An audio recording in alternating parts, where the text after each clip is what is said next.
जी बिस्मिल्लाहिर्रहमानिर्रहीम अस्सलामुअलैकुम नाज़रीन। जनाब की हाल चाल है सारे दोस्तों का। उम्मीद करदा जी खैरोफियत नाल होगे। दो दिन दी जनाब 2-3 दिन तो वीडियो नहीं लगी ईदा करके ते अज जनाब असी फिर यूनाइटेड पाकिस्तान टीवी की टीम जनाब दोस्तों भरावां वास्ते हाजिर हो गई है। ते की हाल चाल है सारे दोस्तों का। उम्मीद करदा जी खैरोफियत नाल होगे। दुआ करदा कि इस तरह ही अल्लाह ताला तुहानू खुश बाश रखे, हमेशा खैरोफियत नाल रखे। ਤੇ ਅੱਜ ਜਨਾਬ ਅਸੀਂ ਇੱਕ ਹੋਰ ਨਵੀਂ ਵੀਡੀਓ ਲੈ ਕੇ ਆਏ ਹਾਂ। ਜਿਸ ਤਰ੍ਹਾਂ ਕਿ ਤੁਹਾਨੂੰ ਪਤਾ ਹੈ ਕਿ ਯੂਨਾਈਟਿਡ ਪਾਕਿਸਤਾਨ ਟੀਵੀ ਦਾ ਸਟੈਂਡਰਡ ਕੀ ਹੈ, ਉਹਦੇ ਮੁਤਾਬਕ ਵੀਡੀਓ ਲੈ ਕੇ ਹਾਜ਼ਰ ਹੋਏ ਹਾਂ ਇਨਸ਼ਾਅੱਲਾ। ਤੇ ਇਸੇ ਤਰ੍ਹਾਂ ਹੀ ਹੁੰਦੇ ਰਵਾਂਗੇ। ਤੇ ਸਭ ਤੋਂ ਪਹਿਲਾਂ ਮੈਂ ਰਿਕੁਐਸਟ ਕਰਾਂਗਾ ਆਪਣੇ ਦੋਸਤਾਂ ਨੂੰ ਕਿ ਅਗਰ ਯੂਨਾਈਟਿਡ ਪਾਕਿਸਤਾਨ ਟੀਵੀ ਤੁਸੀਂ ਹਜੇ ਤੱਕ ਸਬਸਕ੍ਰਾਈਬ ਨਹੀਂ ਕੀਤਾ ਤੇ ਸਭ ਤੋਂ ਪਹਿਲਾਂ ਸਬਸਕ੍ਰਾਈਬ ਕਰ ਲਓ।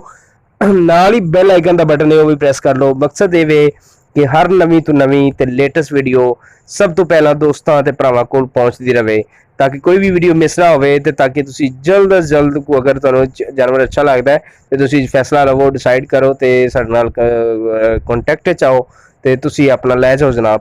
तो अज जनाब असी बहुत ही प्यारी तो खूबसूरत वीडियो लैके आए, जोड़ा गावां दा लैके आए माशाल्लाह। देख सकते हो इंतहाई खूबसूरत और शानदार है जनाब। जिहड़ा जोड़ा है इहदी मैं डिटेल मैंशन कर दियां तुहानू कि मूँह च जनाब दो दंद है ते पैलण आने ते 4-4 दिन बाद सोन वालियां ने बच्चा देंगियां माशाल्लाह। ਤੇ ਬਾਕੀ ਤੁਸੀਂ ਵੇਖਦੇ ਹੋ ਜਨਾਬ ਜਰਸੀ ਦਾ ਕ੍ਰਾਸ ਹੈ ਤੇ ਬਾਕੀ ਜਿਹੜੀ ਇਹਦੇ ਨਾਲ ਵਾਲੀ ਹੈ ਉਹ ਸਾਈਵਾਲ ਦਾ ਕ੍ਰਾਸ ਹੈ। ਤੇ ਦੇਖ ਰਹੇ ਹੋ ਮਾਸ਼ਾਅੱਲਾ ਇੰਤਹਾਈ ਖੂਬਸੂਰਤ ਹੈ ਸਾਈਵਾਲ ਫਰੀਜ਼ਨ। ਤੇ ਇਹ ਜਨਾਬ ਦੂਸਰੀ ਨਾਲ ਦੀ ਇਹਦੀ ਜਰਸੀ ਹੈ ਤੇ ਸੋਹਣੀਆਂ ਗਾਵਾਂ ਨੇ ਮਾਸ਼ਾਅੱਲਾ। ਵੇਖੋ ਬਾਨੇ ਵੇਖੋ ਮਾਸ਼ਾਅੱਲਾ, ਥੱਬਿਆਂ ਦੇ ਬਾਨੇ, ਥਣ ਵੀ ਸੋਹਣੇ ਲੱਗੇ ਨੇ, ਮੁੱਠ ਤੇ ਦੋ ਦੰਦ ਨੇ ਮੂੰਹ ਚੋਂ। ਠੀਕ ਹੈ ਜੀ। ਤੇ ਬਾਕੀ ਮਜ਼ੀਦ ਤੁਸੀਂ ਵੇਖ ਸਕਦੇ ਹੋ ਮਾਸ਼ਾਅੱਲਾ ਪ੍ਰਿੰਟਡ ਗਾਵਾਂ ਨੇ ਸੋਹਣੀਆਂ ਇੰਤਹਾਈ ਖੂਬਸੂਰਤ। ਤੁਹਾਨੂੰ ਪਤਾ ਕਿ ਯੂਨਾਈਟਿਡ ਪਾਕਿਸਤਾਨ ਟੀਵੀ ਦਾ ਸਟੈਂਡਰਡ ਮਾੜਾ ਨਹੀਂ ਤੇ ਜੋ ਚੀਜ਼ਾਂ ਆਉਂਦੀਆਂ ਨੇ ਸਾਡੇ ਕੋਲ ਅਸੀਂ ਅੱਛੀਆਂ ਤੋਂ ਅੱਛੀ ਹੀ ਲੈ ਕੇ ਆਉਂਦੇ ਹਾਂ। ਕੋਸ਼ਿਸ਼ ਇਹ ਹੁੰਦੀ ਹੈ ਕਿ ਦੋਸਤਾਂ ਭਰਾਵਾਂ ਵਾਸਤੇ ਅੱਛੀ ਤੋਂ ਅੱਛੀ ਇੰਪੋਰਟੈਂਟ ਚੀਜ਼ ਜਿਹੜੀ ਹੈ ਉਹ ਹੀ ਲੈ ਕੇ ਆਈਏ ਜੋ ਕੋਈ ਵੀ ਬੰਦਾ ਲੈ ਕੇ ਨਾ ਆਇਆ ਹੋਵੇ। ਤੇ ਯੂਨਾਈਟਿਡ ਪਾਕਿਸਤਾਨ ਟੀਵੀ ਦੇ ਸਟੈਂਡਰਡ ਦੇ ਮੁਤਾਬਕ ਹੈ। ਤੁਸੀਂ ਦੇਖ ਸਕਦੇ ਹੋ ਜਨਾਬ ਇਹ ਵੀ ਕ੍ਰਾਸ ਹੈ ਤੇ ਇਹ ਜਰਸੀ ਸਾਈਵਾਲ ਕ੍ਰਾਸ ਹੈ। ਤੇ ਜਿਹੜੀ ਇਸ ਦੇ ਨਾਲ ਦੂਸਰੀ ਹੈ ਜਿਹਦਾ ਕਿ ਮੈਂ ਤੁਹਾਨੂੰ ਪਹਿਲਾਂ ਵੀ ਜ਼ਿਕਰ ਕਰ ਚੁੱਕਿਆ ਕਿ ਉਹ ਆਪਣਾ ਜਰਸੀ ਕ੍ਰਾਸ ਹੈ। ਠੀਕ ਹੈ ਜੀ। ਤੇ ਦੇਖੋ ਮਾਸ਼ਾਅੱਲਾ ਪ੍ਰਿੰਟਡ ਗਾਵਾਂ ਨੇ यार, खूबसूरत ने, प्रिंटेड ने। तुहानू विखा रहे हैं मतलब कि बंदा लैके जा रहा है अगे। असीं देख सकते हो उरली भी प्रिंटेड गा माशाल्लाह सोहनी है। कद काठ भी चंगे ने, दोवां दे कद काठ चंगे ने ते हवाने भी सोहने ने माशाल्लाह। देख रहे हो तुसीं, तुहानू पता है कि असीं हमेशा इस तरह की ही वीडियो लैके आउने। जदों साडे कोल वीडियो नहीं हुंदी असीं बिल्कुल भी नहीं लगांदे। तो बाकी तुसीं जनाब गावां वेख सकते हो, तुहाडी तसल्ली करवा रहे हैं जनाब। इंतहाई खूबसूरत और शानदार ने, दोनों ही गावां शानदार ने।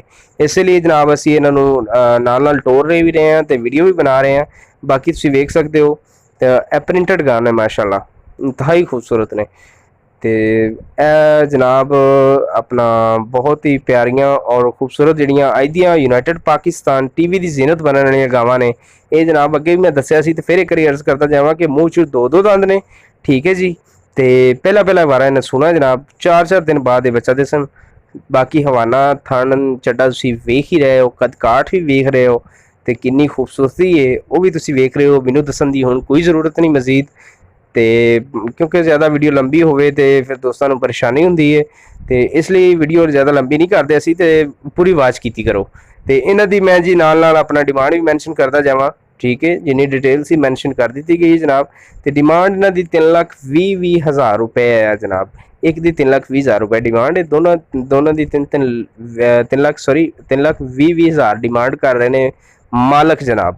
ठीक है। मजीद इन्फॉर्मेशन वास्ते तुसीं दिते गए नंबर पर रब्ता कर सकते हो, कॉन्टैक्ट कर सकते हो। स्क्रीन पर नंबर मैंशन किए गए हैं। सोशल लिंक्स आईडियाँ भी मैंशन की गई ने जिन्हें भी साढ़े सोशल लिंक अकाउंट्स ने। तो मजीद डिस्क्रिप्शन भी तुहानू मिल जाएंगे साढ़े सोशल लिंक्स अकाउंट्स दियाँ आईडियाँ भी तो नंबर भी मिल जाएंगे इंशाल्लाह तुहानू। तो तुसीं साडे नाल मजीद इन्फॉर्मेशन वास्ते रब्ते च आओ, रब्ता कर सकते हो। तो अज की वीडियो किदां लगी कमेंट करके प्यारा जिहा जरूर दसना जनाब। तो अगली वीडियो के नाल दिओ यूनाइटेड पाकिस्तान टीवी की टीम नूं इजाजत। मिलते हैं नैक्सट वीडियो के नाल। अल्लाह हाफिज़, अल्लाह निगहबान।